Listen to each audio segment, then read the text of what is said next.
Okey, mana tadi? Okey. Was-saffati saffa. Macam mana sama-sama?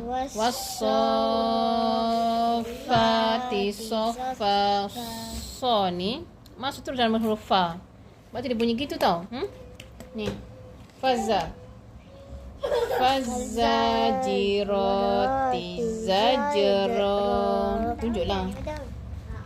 Wa kafa billahi syahida. Wal mu'tafikata ahwa.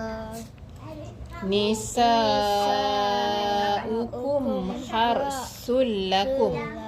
Harsul lakum mata'allakum wali'an'amikum. Fuddilu biraddi rizqihim. Dengar, biraddi tu macam ni. Biraddi rizqihim. Dengar tak ni? Cikgu baca ni. InsyaAllah tengok cikgu tunjuk. Dengar muka lah lain. Dengar ni. Ra ni masuk huruf dal. Dia masuk slowly. Raddi. Gitu. Ni. Ala. Bukan Allah. Allah. Ala innaha qurbatul lahum.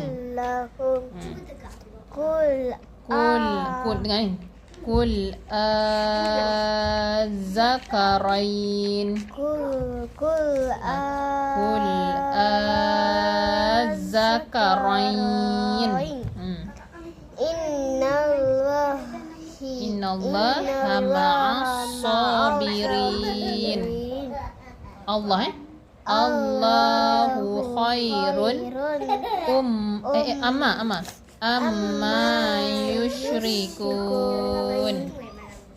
Wa annallaha tawwabun hakim. Adik di bawah. Quran ke kat bawah ni? Di bawah, baby. Tak baik. Betul. Apa ni? Hatta ta'tiyahumul bayyinah. Qul atuhajjunana fillah. Betul fillah kan? Okey dah kita masuk. Wali Quran 6. Okey, alhamdulillah.